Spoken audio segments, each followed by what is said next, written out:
Welcome to the Diamond Mine Podcast with Nate and Laney, where we listen to all 92 Diamond albums certified by Billboard. Today's album is The Bodyguard soundtrack by various artists. But before we get into anything else, here's our news segment. Welcome back to your music news. It's been a hectic week, so this is about to be hectic, you already know.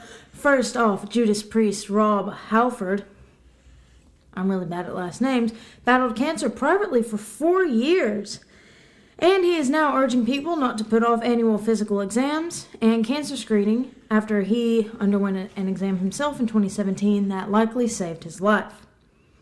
Alanis Morissette is creating a sitcom inspired by her life, and I'm pretty sure she has a musical about Jagged Little Pill. She re-recorded Jagged Little Pill, and I think now she's even having a novel made based off of Jagged Little Pill. So which is an album we will be listening to at some point during this podcast. Not this exact podcast, but the series. Did we not already do it? Did we? I don't think so. Let me check. Because it's like the 40th anniversary, I think, of it. Maybe, no, there's no way that's right. Morissette. There's no way that's right. No, we haven't listened to Jagged Little Pill yet. Oh, I'm just making stuff up then, I guess. Anyway, Billie Eilish. She's blonde, we knew that. She came out with a fragrance called Eilish, and now she's brunette. It smells like basement. Does it really? I don't know. Okay. A new unofficial... I guess the more. A new unofficial, I don't know what you want to call it, Beatles song came out with Ringo Starr and George Harrison and... Oh, that's nice. I didn't listen to it. I didn't either. Okay, yeah, great. Okay, so I can't remember if it was last episode or the episode before, but how Paul McCartney just said that the Rolling Stones were a blues cover band. Uh-huh. Well, then The Who's Roger Daltrey calls the Rolling Stones a mediocre pub band. So they're really getting some hate. Barstool released a list of top 10 female singers of all time. At number 1, we have Mariah Carey, Whitney Houston, JoJo, who was popular when I was like in 2008, I'm pretty sure. Lady Gaga, Aretha Franklin, Beyonce, Ashley Simpson, Tina Turner, Adele, and Addison Rae. And people were outraged by that list, might I add. Yeah, that's horrible. Outraged, which, I mean, yeah, it is, but whatever. Rapper Young Dolph was shot and killed in Memphis, according to police. Rest in peace, Young Dolph. Speaking of, Dante, it looks like Young Dolph. Not in this picture, but there's another picture. Yeah, I could see it. And though. they look the same. And we all thought that in high school. Anyway.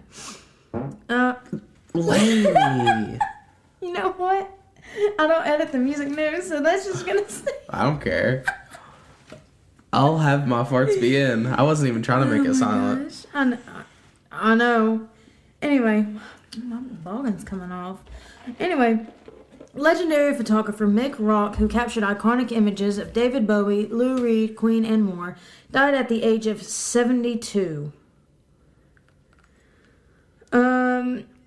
Between 1972 and 1979, his portraits graced famous album covers, and his videography flavored some of the first music videos of the time.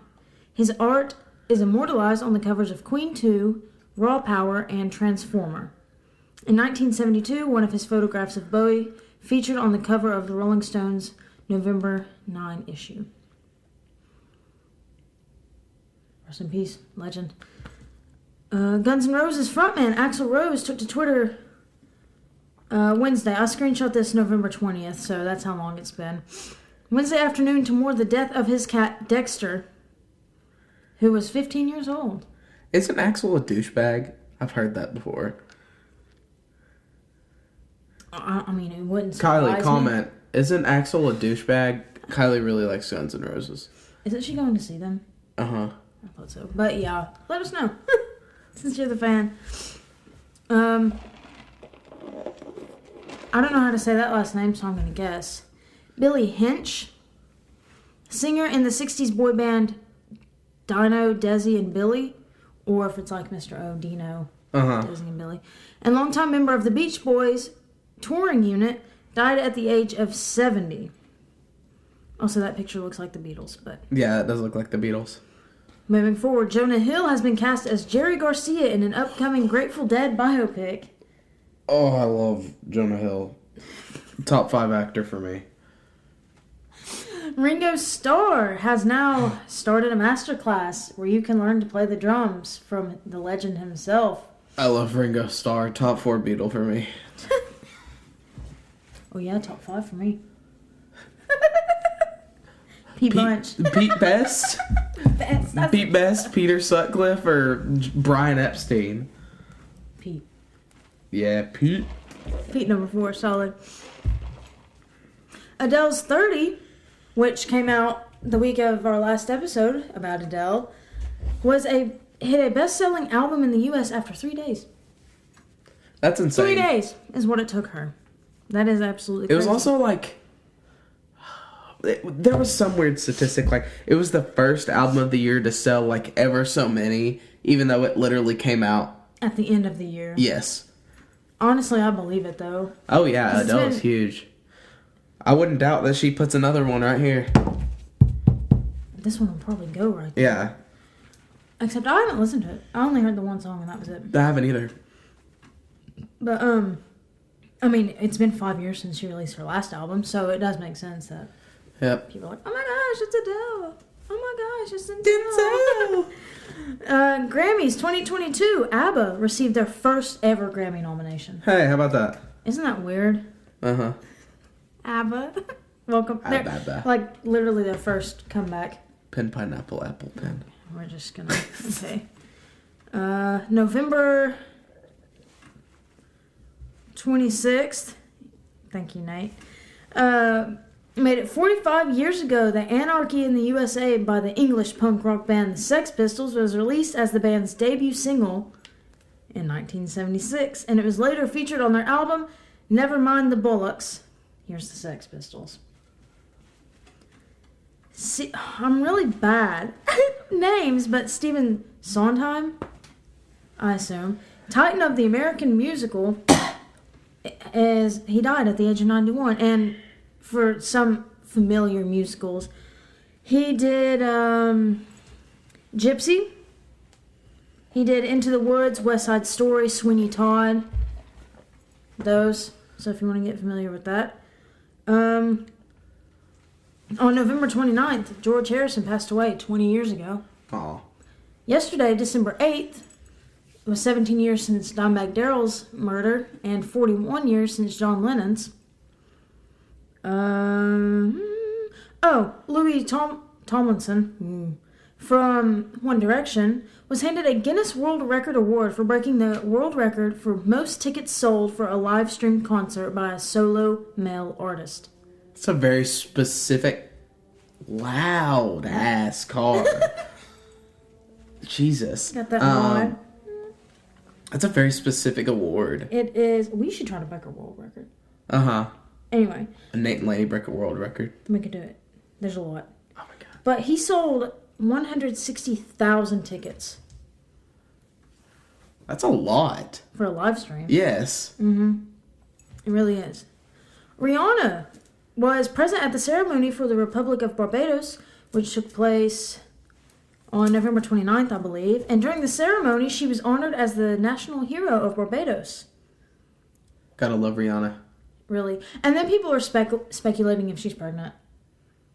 And her reply to that was something along the lines of, every year y'all try to, like, impregnate me or something like that. It was so funny.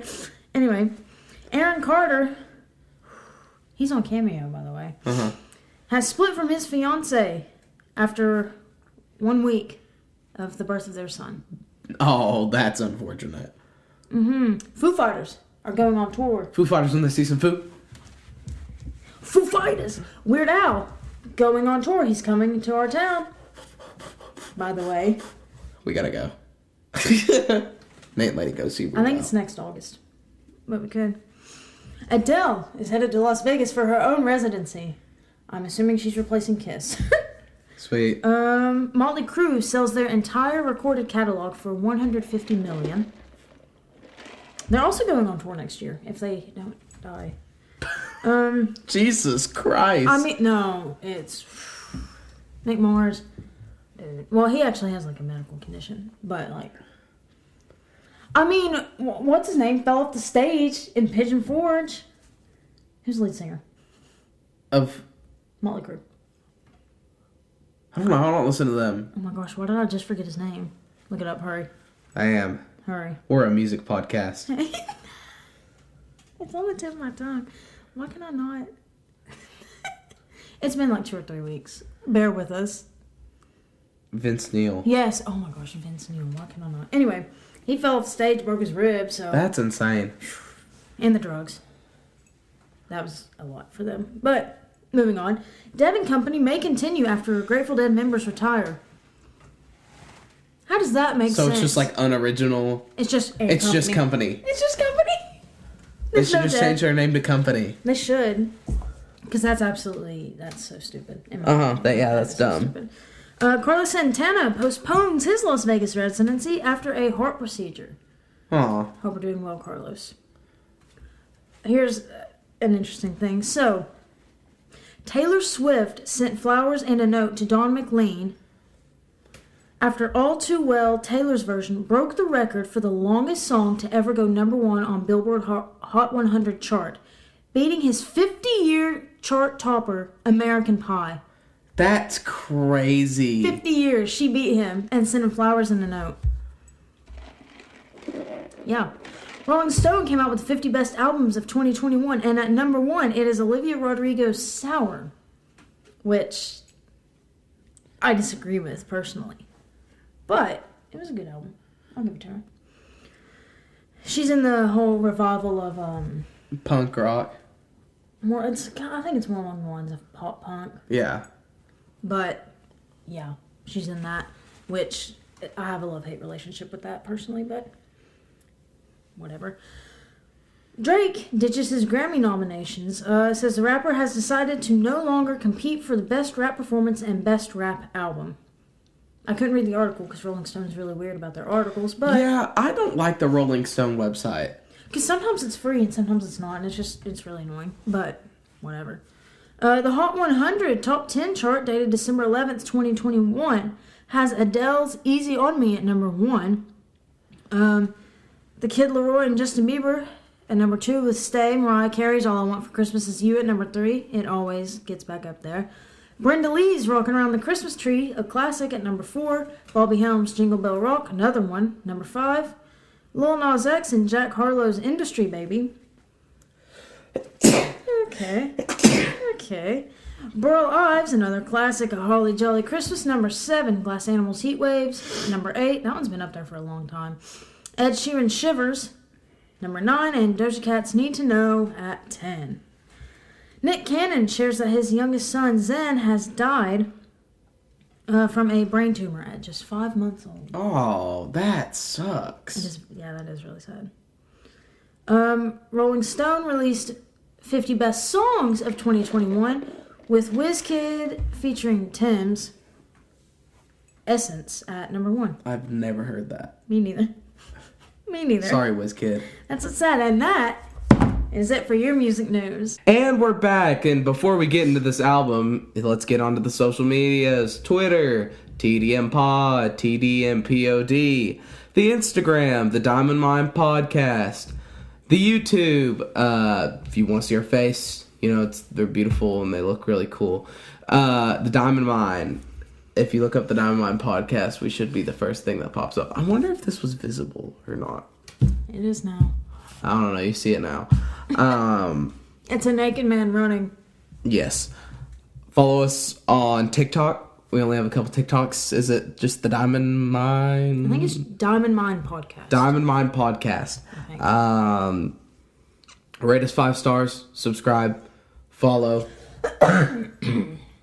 Anything you'd like to say before we get into this? Before you get into the specs? No. Then go for it. All right. The Bodyguard soundtrack went 18 times platinum and you'll understand why when we get into it. It was released on November 17th, 1992, with 12 songs, and it is 53 minutes long. Now, I had never seen the movie, never really heard of it, to be honest with you, so I looked up what it was about, and I'm going to share the overview with you all. So, best-selling pop diva Rachel Marin, Whitney Houston, has a stalker whose obsession has risen to the level of disturbing threats. At the urging of her manager, Gary Kemp, Rachel hires former Secret Service agent Frank Farmer, Kevin Costner, as her bodyguard. Initially resented and treated with disdain for his hard-nosed security procedures, Farmer soon becomes an integral part of Rachel's inner circle. As they spend more time together, client and protector become closer still. It kind of sounds lame, not gonna lie. Mm-hmm. But that's all I have. Get into it. So the first song on the album is called I Will Always Love You. It's a classic. Everybody and their mama knows I Will Always Love You. What can I say? I mean, it's Whitney Houston. She's just another one of those people with a big, booming, angelic voice. The sax on the song is wonderful. I don't hear this version a lot, though, because down here in the Eastern Tennessee, we love Dolly. We love Dolly. So this version just hits the soul, though, in a different way. Not necessarily in a better way, but in a different way. So if you hadn't already guessed, it was originally written by Dolly Parton. Glad to have some representation there. I actually saw her live back in 2016, I think. And she talked about how Whitney Houston, covered her song and it just like shot it up on the charts and everything. And she was like, you know what?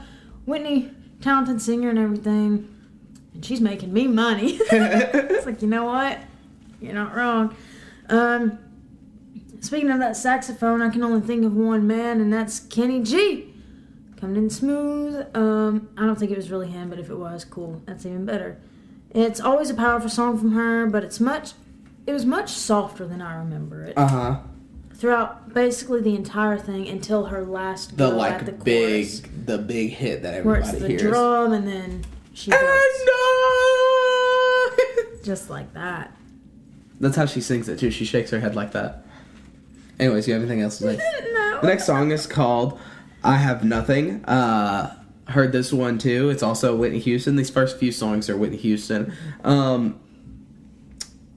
forgot I was going to say this. They gave me a little tease with the brass hits, and it's just another soul-touching Whitney Houston song, Whitney Houston ran so Mariah Carey could run in this song. Or, no. No. So Mariah Carey could walk in this song.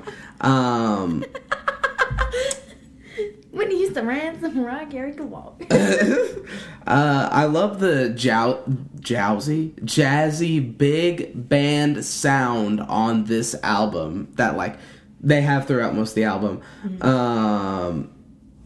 I love little, jazzy flavors like that. I really wish jazz was still big, because it's, originally American, and I think it's super duper interesting.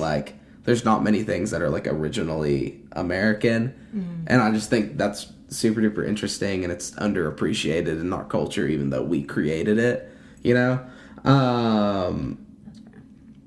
But, yeah, just wonderful song. I like this one a lot. It really exemplifies how good Whitney Houston's voice is. Mm-hmm. I said, this is about to make me cry.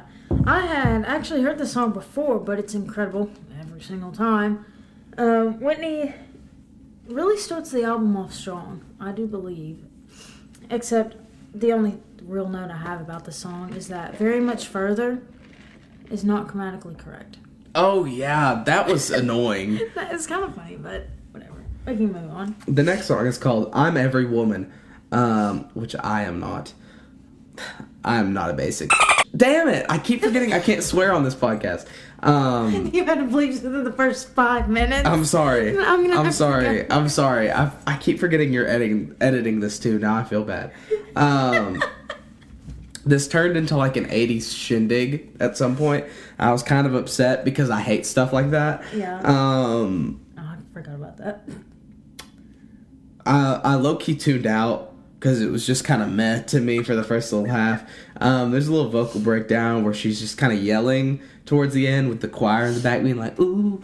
And I loved that. Her voice carries a song that I would normally hate very strongly into like a song that I'm like, oh, that's pretty high. Okay. Also, time out. I need to bleep the second word you said. Damn? Yeah. No. I didn't think so. Okay. It's damn. Damn. Whoa, Black Betty. Damn the damn. I'm every woman. Okay. I said that she stays starting off slow with a steady build up into her power. Like, whoa. Like a roller coaster ride. Oh. Whoa. You know, it picks up and sounds like Marky Mark and the Funky Bunch's Good Vibrations. I'd also heard this one before. Feel it. Sorry. Catchy and groovy. Moving on. The next song is called Run to You. This is another one that for the first half I didn't listen to. You also got to think, me and Lainey see each other multiple times a week, usually. Typical. And I had COVID and hadn't talked to her in like 2 weeks. So this whole like little session we had listening to We had a lot of catching up to do. We talked a lot. Whether like videos. And we like paused the songs. Yeah. We didn't like talk all the way through the entire album, but there was times that it ran into songs and stuff. But main point with this song is it wasn't much very, very different. Her voice keeps me intrigued, but it's just not exactly a song I would listen to. Especially since the song feels a little bit drawn out. Like it could have been like a minute shorter. And that's another thing that like I can kind of complain with like a good chunk of the songs on this album is like some of the songs are just a little bit too long for my liking. Like this album comes out to like 57 minutes or something 53. Like that. I think that's just a little bit too much, especially since this is literally a movie soundtrack. And I feel like we haven't really run into an album like where we felt like that in a good amount of time. So it's interesting to kind of go back, and we also make notes, and I feel like we've said this about albums in the past, and it also includes an album from the past, which we'll get to. But yeah, this album was an interesting kind of look back in a sense. But getting back into the song, Run to You, same start as the rest. I don't know what that word was supposed to be. I think just the. Anyway, the strings helps with her build up and, you know, the crescendo and such, and I really enjoyed that. Other than that, I don't really believe there was anything worth noting about the song. The next song is called Queen of the Night. We took a little TikTok break during this. This is why I explained that I had COVID. Yeah. This song is just okay. I really don't have, like, a crazy lot of notes. I thought the beat on the song was interesting. I felt like a young Britney Spears could sing over it. That's the kind of vibe I got from it. So it was interesting hearing not the voice I expected over that beat. I thought that was a interesting little flavor, interesting little tidbit. Time out. What song are we on? Queen of the Night. Okay, yeah. Sorry. Is that all I had? Yeah. I just like completely blanked for a minute. It's been a hot second. Yeah, I agree with you on the song that I don't know what it is. Honestly. Sorry, I was getting too wrapped up in what I said last night. You know what? Do y'all know the song? Have I ever said it on the podcast? I know I sing it like every episode. She says this all the time. By the way, like all the time. If you haven't said this on the podcast at least once accidentally, I will be shocked. Anyway, it's like, I don't even, is it called Wedgie in My Booty? Wait. It's like jiggle, jiggle, pop, got my hips, little rock, okay. Swing, but my weave in tight. Yeah, Wedgie in My Booty. And Lady loves the, like, even if she's not singing the wedgie in my booty part, she accidentally said wedgie in my booty fart. She always, whenever she does any sort of dance move, you go, huh, yeah. Every time. What's funny is I first heard that song from the locker room when I played basketball. Wedgie in my booty feeling tight. Huh, yeah. Hit him with that boom. Dynamite. Are we gonna get copyrighted for this? If I can find it, hold on.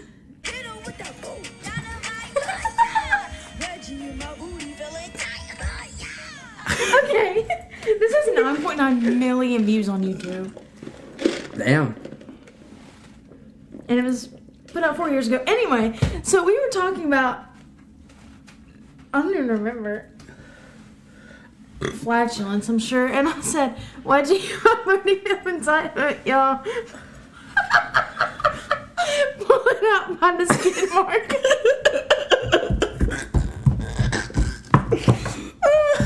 And I was crying for the longest amount of time. Ooh, I haven't laughed like that in a minute. But again, this is a music podcast. And that's a song. Hey, you can't get this any other podcast. You can't get this only right here at the Diamond Mine. You can't get this kind of entertainment anywhere We need to cut that little segment and end it with that and then post it on TikTok. What? You know what I'm talking about? Like, where we need to cut that little segment of the podcast that we just recorded, and then I'm like, you can't get this anywhere but the Diamond Mine podcast. Like the wedgie in my booty part? Yeah, but like then to... And then to what you just said? Yeah. It'll be a fun... Okay. Queen of the Night. Starts off sounding like Poison's... Nope. Restart. Starts off sounding like Poison by Belle Biv DeVoe. This one might be my favorite strictly because of rhythm and flow. And they put a little guitar solo in there. Is that the one that's like, girl, I must warn you? Okay. Yeah. Next song, Jesus Loves Me. Yeah, the next song is called Jesus Love Me. It's a little... that was the tiniest burp ever. It sounded like you were going to throw up. Okay, there we go. Not that one. It's a little soulful rendition of the classic children's church song, Jesus Loves Me. Uncreative. I can't unstick the lyrics from the original way. And I just don't like the style of music that she went for there. The next song? 4 out of 10. We skipped with 1 minute. Damn. We skipped with 1 minute left because it was boring. You're really sorry, not sorry. I mean, you can't. No, I was hoping that you wouldn't be okay with skipping it because I was really trying to push You can't sing a song that everybody knows, at least down here in the South, and that everybody knows, but make it worse. Like, literally. How do you do that? It's Jesus Loves Me. You know, maybe there's a church scene. I don't know. So, starts off with that organ. I was into it at first. And then it goes back to the same intro as the first 4 songs. And that immediately lost me. Should have stayed with the organ, in my opinion. But it was, like Nate said already, it was just her version of the children's song that you learn as a kid. Growing up in that Bible Belt. And honestly, it just wasn't my favorite, so we skipped it. In a sentence. The next song is called Even If My Heart Would Break.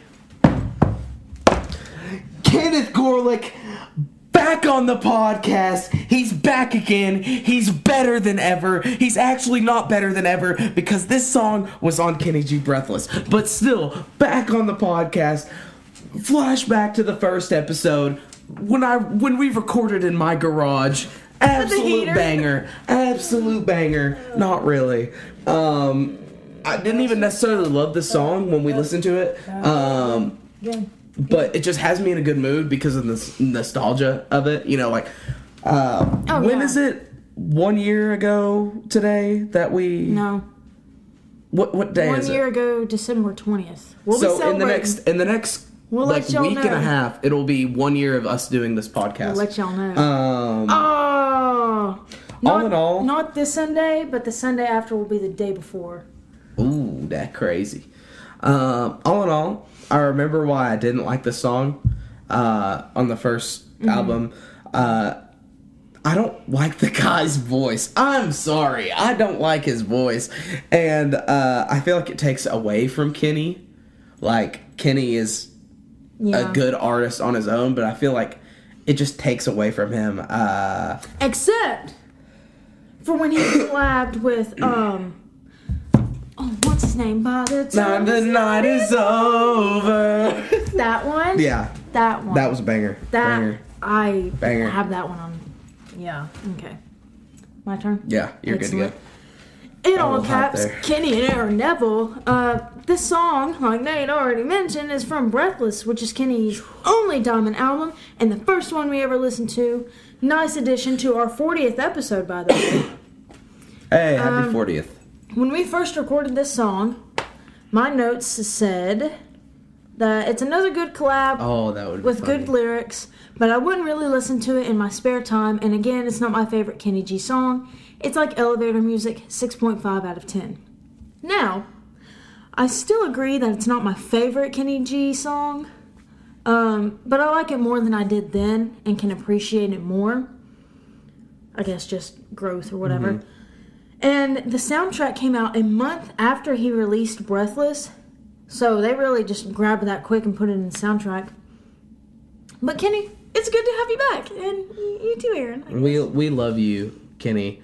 My only notes. We really do. My only notes on this song from back then. I used to not take notes by the song. I would just take it like as I listened. Yeah. But my notes from that, specifically about that song, was not enough sax on Even If My Heart Would Break. Not sure if I like Aaron Neville's voice. This album puts me in a good A-word mood. So you'll bleep that word. Well, yeah, because I'm trying to make it easier for you. Ass, ass, ass, ass, ass. I didn't think we bleeped that word. Oh, do we not? No. Oh, ass. I think there's two that we keep, and the others we bleep. We don't have to bleep hell. Oh, 3. Okay. Or, like, piss. Or, like, anything like that. Okay. You just get into it, and I'm like, yeah, I gotta bleep all those now. Hold up. George Foreman? The world-famous boxer? Oh, wait. No, it's the grill. And we're back. Sorry, I mean, I gotta accept it. I didn't know which George Foreman it was, and it turned out to be the grill. Anyways, this next song is called Someday I'm Coming Back. The woman in the song, just not comparable to Whitney. I mean, her voice is so boring compared to Whitney's. And it's really not fair to her in a sense, because Whitney is just so good. It's a hard act to follow up. I mean, she's still talented. But, yeah. I was enjoying the sax on this song, but everything else was really lackluster and left me bored. Someday I'm coming back. Good beat. Good sax. Good vocals. Good song. It's a nice switch up. And it still fits the overall theme of the album. But it was a minute too long, and I'm sure it's great when you actually put it in the movie and have it over, whatever. But, Lisa, I'm so sorry, it just wasn't it. Next. This next song is called It's Gonna Be a Lovely Day. Little call to the song Lovely Day by Bill Withers. I love that song. Absolute banger. It just doesn't compare to the original, though, that it derived from. We gotta like actually start doing make a whole compilation of that or something at some point. Okay.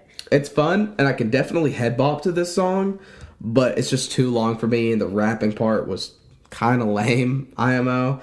Is it because it was a woman? No, it was actually because it was horrible. Their voice also just isn't Bill Withers, to be fair. Dang, you did Soul System dirty. I mean, I don't care if you're a woman, guy, or somewhere in between. If you're ass, I'm telling you, you're ass. This podcast is going off the heads.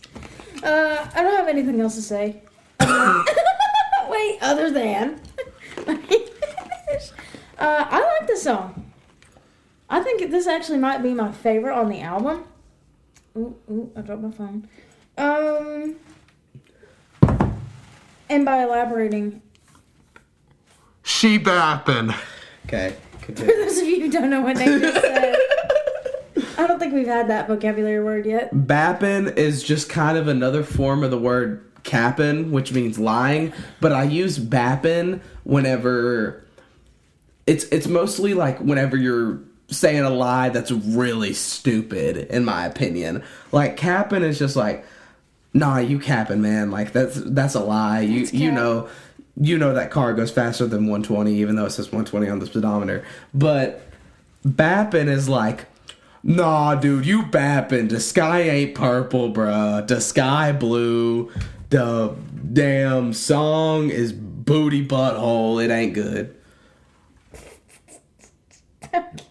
Okay. Back from our lesson of the day over there.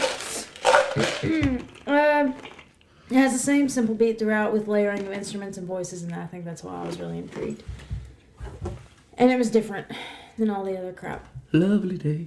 The next song is called What's So Funny About Peace, Love, and Understanding. Starts off with a little saxophone rip. It kind of sounds like Matchbox 20 mixed with Jimmy Buffett, the voice. This song is pretty alright, but the guy's voice isn't all there for me. Isn't Scott Stapp from Matchbox 20? Yeah. Okay. He sounds like an old retired guy, in my opinion. Like, he just sounds very old. Like, his vocal cords are not wanting to do it anymore, but he's still, like, pushing them to do it. And that really just took away from the whole song for me. Like, I couldn't get over that hill to appreciate the rest of the song just because his voice was not it. No, Matchbox 20 is Rob Thomas. Oh, Stapp, is that, it's not Creed, is it? Is it Creed? Is it, that's what I was thinking. Is it Creed? Yes. I'm sorry, Matchbox 20, we said you had Scott Stapp in you. So sorry. So wait, did you actually mean Matchbox 20? That's Rob. Yes, Thomas. I actually meant Matchbox 20. Okay. Yeah. Sorry, I don't know where that came from. So you said Matchbox 20 and Jimmy Buffett. Uh-huh. It reminded me of like an old rock, like bluesy singer, and I couldn't exactly pinpoint it because I couldn't think of like the actual song that came to mind. But maybe like the best thing I can think of right now is like Creedence Clearwater. I don't think that's exactly it, but it's along those lines. But this was Curtis Steiger. Sure. And it was a cover of a Nick Lowe song. Good song, but at this point I was getting bored. I won't even lie. The next song is called Theme from the Bodyguard. That's it. I gotta get out of town till I can find a bodyguard. Bodyguard, huh? I might be able to help you out. And it's an instrumental. It's just these big waving chords led by strings and a piano, and then a trumpet comes in. It's a very melancholy melody. It makes me feel like, and this is gonna sound weird, but like the best way I could describe it is like going into a mist and like not really knowing what you're going into, and it's this kind of like foreboding feeling. That's the kind of feeling I got from this. Definitely an uneasy feeling, and it never really resolves. And from like a musical standpoint, because that's kind of how you have to appreciate these instrumental songs, which like 100%. I wish we knew this whenever we listen to Kenny G. Honestly. It, from a musical standpoint though, it's pretty nice. Yeah. Alright. Orchestral piece, very different from the rest of the album. It's a nice break. But putting it, for me at least, putting it last was almost like it was. I think it was a bad decision for a few reasons. Because number one, at this point, the album's going downhill, so it almost makes it undesirable. I don't want to say unbearable because it's a good piece, but it's just not what you want to hear at this point. But I think if they had put it between the 4 Whitney Houston songs or something, or even first, it would have been. Would have made sense. Yeah, number one, it would have made sense because it's the theme song, but also just different flow, I guess. Yeah, that's really all I had. Okay. I'll let you do the technicalities. Of what? That song with the brass and everything. Oh, I mean, Because you just said like melancholy and all of that. I was just gonna let you talk because I knew you would. I mean, yeah. It's like a very minor piece. I liked it. The final song is called Trust in Me. I only know Joe Cocker because he did a really bad rendition of A Little Help from My Friends. You think it's bad? A lot of people like. I hate that. What would you do? Like, why would you ever sing it? Ringo is literally, what would you do if I... And he's like, Ringo? Will you help? Ringo's literally like, what would you do? Sorry. If my love was away, it would be you to be alone. He literally just bops back and forth for those of you listening. How do I feel at the end of the day?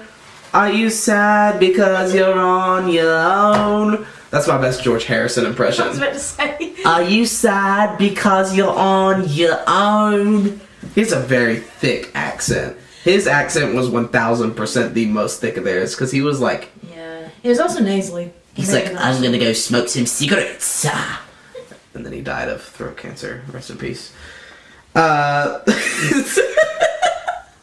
If you took a shot every time they say trust in me during the song, you die of alcohol poisoning within minute 2. I hate Joe Cocker's voice. I hate when it sounds like people need to clear their throat and they just don't. The instruments are cool. You don't like rasp? No. At least not to that extent. Like, not a like... Sorry, Janis Joplin. Like, nasty, grimy rasp. Like, I like... Like he sounds like... I know we've been talking about the Beatles, but like... I like when Paul gets raspy. Like, I like his rasp. I don't like this rasp. Okay, that makes sense. The instruments are cool, the song had potential, but the chorus is annoying, and the artist's just not my cup of tea. Alright, so this is Joe Cocker featuring Sass Jordan.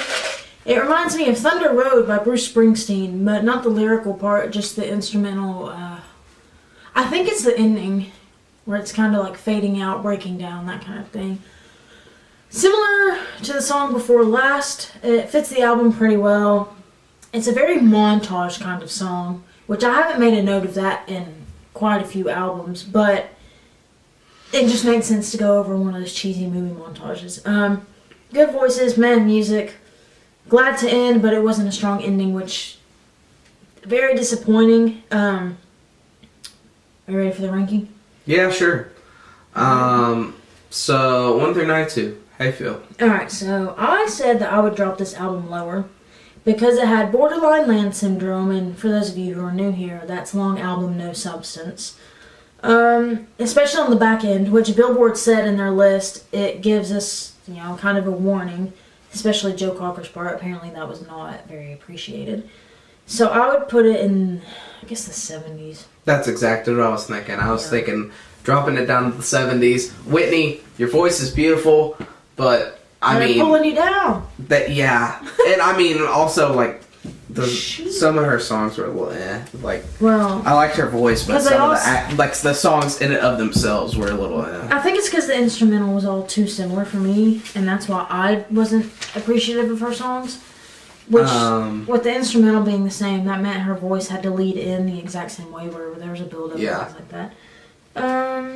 What is her last name? Houston? Yeah, okay. She's, from the second page, probably. Yeah, okay, she is on here again, so we'll get... Actually, is she on here twice again? She's on here, I thought she was on here, like, a lot. No, she only has one solo album. Really? Mm-hmm. But, Whitney, you'll get another stab. I don't know if you're in the 92, but you're for sure in the 121 that we'll be covering. Well, does she have a black check next to her? Yeah, okay. She's in the 92. Okay, so Whitney, we'll see you within the next 50 episodes. 50. Wow, we're on episode 40. Now that we're, like, done with the actual, like, music part of it, man, it's been a journey so far, and we have a good little bit to go. Towards this end, this is kind of an apology, I guess. Towards these past few weeks, it's been really inconsistent. The past few months. It's been really inconsistent. Yeah. I got COVID, which that screwed us a good bit. Plus my computer broke, and I was like the main editor man for a little bit, and getting stuff to Laney's computer was difficult. Plus we had school. And school just started up. You got a job recently. Yeah, I did get a job recently. I'm working at Target. # represent. Hashtag sponsor us. Please. Give me a like $2 bonus for shouting you out on my podcast. Free podcasting. But hopefully, and I mean, I'm not going to promise anything because, you know, we're us. And it's not summer. We can't just record whenever we want, however long we want. But hopefully things will get back to being consistent. I mean, I know I would like them to get back to being consistent and us being able to do more creative things like the vlogs and stuff, and just being able to pump out content on a regular basis, because I just thought that was a really fun time period when we were like every week, like bam, we had a podcast out, bam, we had a vlog or something in the works. Like, it was just a really interesting time. Yeah, and I mean, that's how you build a fan base. Like right now, we've been growing in Virginia, Texas, and California, I think. Mm-hmm. And we've hit like 34 states. 36, somewhere in there. We have like 20-something countries. It's interesting. Yeah, and hopefully when we get back to consistency, we can also get the TikTok kind of up and running, because TikTok is the biggest social media nowadays, really. Like, so many people are on TikTok. And so hopefully we can just get things started back up and get this ball rolling again, because I've missed it. I really have, and I know it's not been like a long time since we recorded the last time. It's been a couple weeks, but because I had COVID, but like it's not been a crazy long time. But I really have missed it, like just the consistency of it, doing it every week. It was an interesting time, and I'd like to get back to it. Anyways, and now that I don't have school, I need something creative to do. Kind of a sad ending to the podcast. The Twitter, TDM Pod, TDM POD, the Instagram, the Diamond Mine Podcast, the YouTube, the Diamond Mine, TikTok, Diamond Mine Podcast. Subscribe, rate 5 stars, do all the things. Comment, comment, DM us on Instagram. We will 1000% respond. There is no shot we don't respond. That is DM us on Twitter. Yeah, DM us on anything. Reply to us. Do whatever. Reach out. We are 100,000,000% willing to talk to you. That's fair. I randomly tweet at like Anchor and Spotify all the time. So. Oh yeah, plenty of times. I gotta look at what the next song or the next album is. We're really off our game on this ending. Right I mean, we haven't been doing this in a long time. Do you have anything you want to say to the viewers? Anything at all? Thank you for sticking around, I guess. We're like 250 listeners short of being at 1,000 listeners. I haven't looked at any of the YouTube analytics in the past several months. But oh, God. No. I got it. Okay, we're going to wrap this up, ladies and gents. This has been the Diamond Mine Podcast. We'll be back at you next week with Led Zeppelin 1. Woo!